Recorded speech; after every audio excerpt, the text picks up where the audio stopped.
Hello everyone, welcome to my YouTube channel learn with SF. Board पर मैंने कुछ लिखा हुआ है, आप इसको कैसे प्रोनाउंस करेंगे? आप में से कुछ कहेंगे द, ये जो लिखा हुआ है वो है द, और कुछ कहेंगे ये है दी। तो इसका करेक्ट आंसर दोनों है। इसे हम दा भी कह सकते हैं, इसे हम दी भी कह सकते हैं, बट उसके लिए एक कंडीशन है। हम इसे द कब कहेंगे और दी कब कहेंगे, चले अभी वो सीखते हैं। और उसके बाद हम सीखते हैं कि हमें कहाँ कहाँ पे आर्टिकल्स यानी ए, एन और द का यूज़ करना होता है। तो यहाँ पे द उस वक्त बोलेंगे, देखिए जैसे हम सबको पता है कि 26 लेटर्स होते हैं ABCD में। अल्फ़ाबेट्स जो होते हैं इंग्लिश अल्फ़ाबेट के A to Z कितने होते हैं? 26 होते हैं। उनमें से जो 5 होते हैं वो हमारे वॉवेल्स होते हैं। ये बच्चा बच्चा जानता है इस बारे में।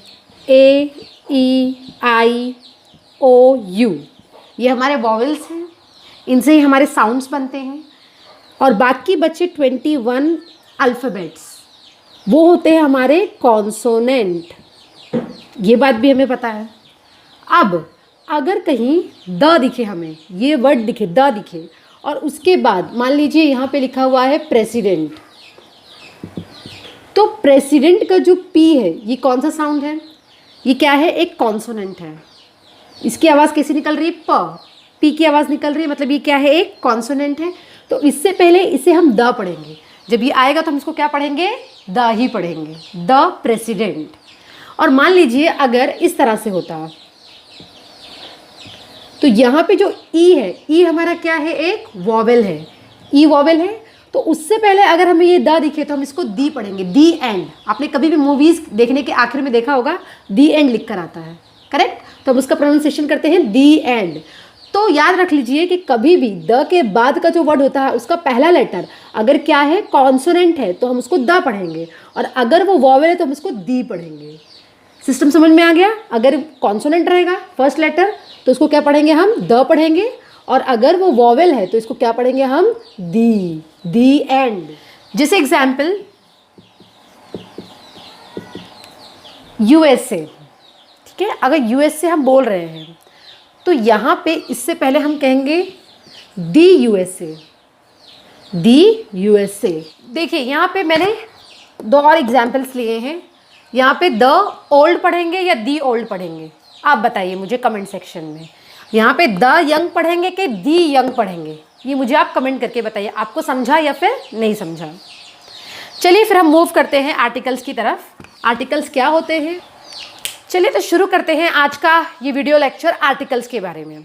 अब आर्टिकल्स किसे कहते हैं पता होगा आप लोगों को। ए, एन, द, ये हमारा क्या होता है? आर्टिकल होता है। आर्टिकल्स में भी इनको 2 ग्रुप्स में डिवाइड किया गया है, यानी ए और एन को कहा जाता है इनडेफिनेट आर्टिकल, और द जो होता है वो हमारा होता है डेफिनेट आर्टिकल।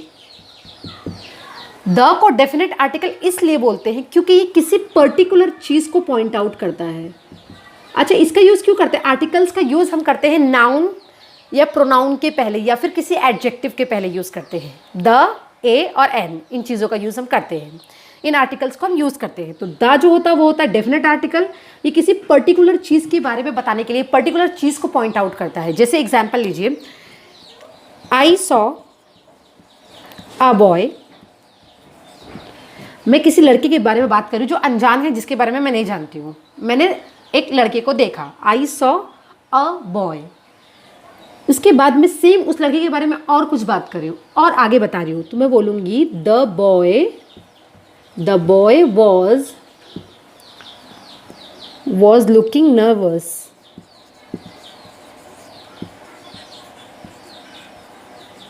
मतलब कि वो लड़का बहुत ही नर्वस लग रहा था। तो यहाँ पे पहले जब मैंने लड़के को देखा फर्स्ट टाइम, वो कोई अपरिचित इंसान है, मुझे नहीं पता वो कौन है, मैंने पहले बार में उसके बारे में पॉइंट आउट करी, तो मैंने एक लड़के को या फिर किसी लड़के को देखा। वो लड़का, अब वो पर्टिकुलर हो गया कि उसी के बारे में बता रही हूँ, वो लड़का एक स्पेशल हो गया, वो फिलहाल के लिए पर्टिकुलर एक हो गया क्योंकि उसी लड़के के बारे में बात कर रही हूँ। तो हो जाएगा द बॉय। तो फर्स्ट टाइम हम यूज़ कर रहे हैं तो अ यूज़ करेंगे, अ बॉय, फिर उसी के आगे बात हो रही है तो हो जाएगा the boy was looking nervous. इसके अलावा द का यूज़ एग्जैक्टली हमें कहाँ करना है, ए और एन का यूज़ कहाँ करना है, चलिए आगे हम सीखते हैं इस वीडियो लेक्चर में। ए और एन को हम कैसे यूज़ करेंगे किसी भी नाउन के पहले। तो यहाँ देखिए ए जो है ये दिखाता है वन को, वन एक चीज़ दिखाता है, एक बताता है। जैसे मैंने आपको भी बताया था आई सॉ अ बॉय, मतलब मैंने एक लड़के को देखा, या फिर आई सॉ अ गर्ल।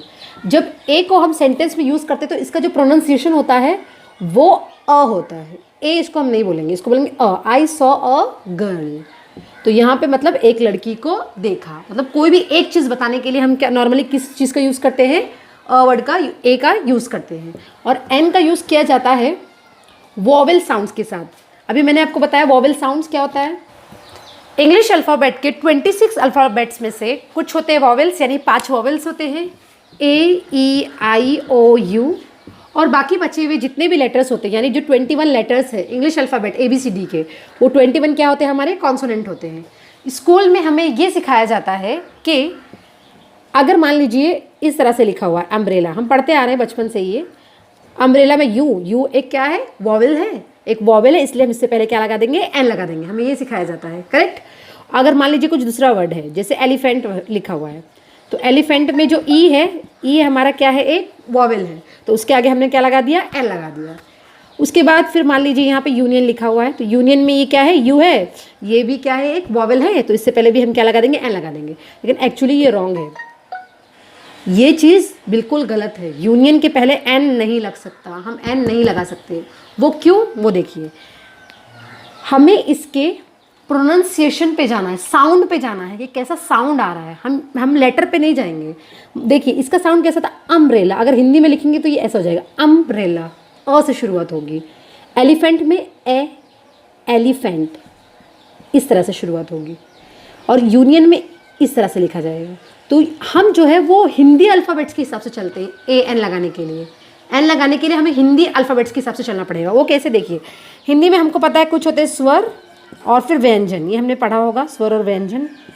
तो स्वर कौन कौन से हैं, आ ई ऊ ए ओ औ अंग आहा। तो इनके हिसाब से हमें जाना है। मतलब कि यहाँ पे यूनियन में य की साउंड निकल रहा था, ये दिख तो वॉवेल रहा है हमें यू, बट इसका साउंड कैसा निकल रहा है, यू निकल रहा है। इन सब में से हिंदी के किसी भी वॉवेल में है ऐसा यू, नहीं ना, तो यहाँ पे एन हम नहीं लगा सकते, बल्कि हम यहाँ पे क्या यूज़ करेंगे, फिर ए यूज़ करेंगे, अ यूनियन, इस तरह से। एक और एग्जाम्पल लेते हैं, डैश यूनिवर्सिटी। इसमें भी यू तो दिख रहा है हमें कि ये वॉवेल है, तो हम सोचेंगे यहाँ पे एन लगाना, लेकिन ऐसा नहीं होता है। हम इसके साउंड पे जाएंगे। साउंड कैसा निकल रहा है, यूनिवर्सिटी, हिंदी के हिसाब से चले तो यू नी वर्सिटी, इस तरह से कुछ रहेगा। तो इसका जो फर्स्ट लेटर का साउंड कैसे निकल रहा है, यू निकल रहा है। मतलब हिंदी के स्वर के हिसाब से नहीं है, बल्कि ये कहाँ चला जा रहा है, व्यंजन में चला जा रहा है। तो इसीलिए हमें यहाँ एन नहीं लगाना है। तो हमें यहाँ पे जो हम जब एन लगाने से पहले हमें ये देखना है कि इसका साउंड जो है वो हिंदी के स्वर के हिसाब से है या नहीं। अगर इन सब में से कोई साउंड निकल रहा है बोलने पे उस वर्ड को, तो हम एन ज़रूर लगाएंगे। अगर वो साउंड नहीं निकल रहा है तो हमें एन नहीं लगाना है। चलिए ज़्यादा एग्जाम्पल्स के साथ हम सीखते हैं। चलिए सबसे अब सीखते हैं हम एन के बारे में, कि एन का हमें यूज़ कहाँ कहाँ करना होगा, किसके साथ, कौन से वर्ड्स के साथ करना है। देखिए यहाँ पे लिखा हुआ है an is used if the next word starts with vowel sound. यहाँ पे ध्यान रखिए, वॉवेल साउंड मतलब कि हमें किस पे जाना है, उस वर्ड को एक बार रीड करना है और उसके साउंड पे जाना है। हमें सिर्फ लेटर को नहीं देखना है कि हम लेटर को देख रहे हैं कि ये एच लिखा हुआ है, मतलब ये क्या है, एक कॉन्सोनेंट है, तो चलो ए लगा दो। या फिर यहाँ पे मान लीजिए ओ दिख रहा है तो ये एक वॉवेल है, तो यहाँ पे एन लगा दो। तो इस तरह से हमें नहीं करना है। हमें क्या करना है, पहले उसके साउंड को देखना है कि उसका साउंड क्या निकल रहा है। जैसे इसमें इसको हम हावर नहीं पढ़ते, इसको पढ़ते आवर। हम 2 आवर्स, तो यहाँ अ की आवाज़ निकलती, आवर्स। तो यहाँ पे अ आवाज़ निकली, मतलब ये एच साइलेंट है। तो ये जो अ है ये क्या है, अभी मैंने आपको बताया था हिंदी का स्वर है, मतलब साउंड अ की निकल रही है, करेक्ट। तो यहाँ पे लगेगा एन आर, अ की आवाज़ निकली इसलिए हमें क्या लिखना है, एन लिखना है।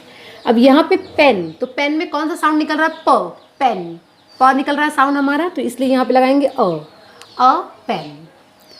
अब यहाँ पे देखिए, ध्यान से देखिए, MLA, इस तरह के क्वेश्चंस ना कॉम्पिटिटिव एग्जाम्स में भी आते हैं कि MLA है, इससे पहले क्या लगेगा, ए लगेगा, ए लगेगा। बहुत ही कन्फ्यूजन वाला ये लगता है लोगों को, बट ये बहुत ही सिंपल है। आप ध्यान से देखिए इसे हम क्या पढ़ रहे हैं, एम, हमारा साउंड निकल रहा है एम, मतलब ऐसा कुछ, एम हम ऐसा कुछ बोल रहे हैं। तो ये जो ए है ये क्या है, ये हिंदी का स्वर है, करेक्ट।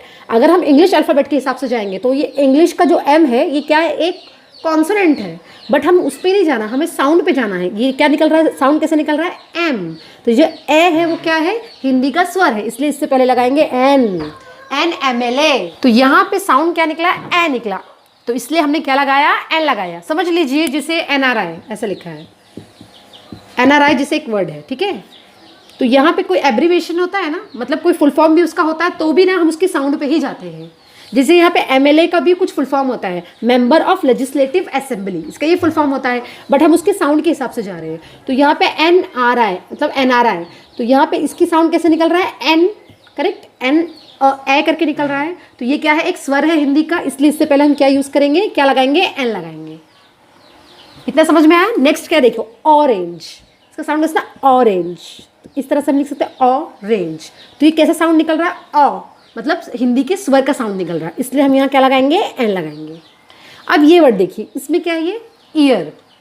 एक और मैं वर्ड लिख देती हूँ, चलिए ये।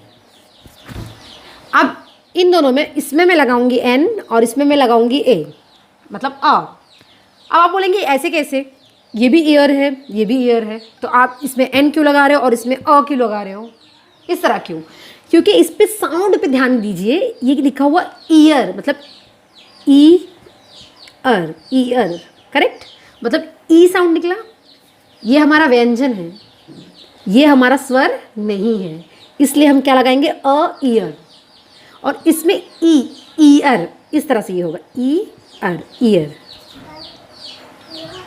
या फिर एयर, यानी ईयर। तो यहाँ आवाज़ कैसे निकल रही है, ई निकल रही है, इसलिए हम ये एक ई जो है वो क्या है, हमारा एक हिंदी का स्वर है, इसलिए हमें लगाना पड़ेगा एन। होप सो कि आपको ये जो कॉन्सेप्ट है वो क्लियर हो गया होगा कि हमें ए कहाँ लगाना है और एन कहाँ लगाना है। और हाँ, सब्सक्राइब करना मत भूलिएगा, साथ में जो बेल आइकन है उसको भी प्रेस कर दीजिए ताकि आगे आने वाली वीडियोज़ की नोटिफिकेशन आपको पहले से मिल जाए।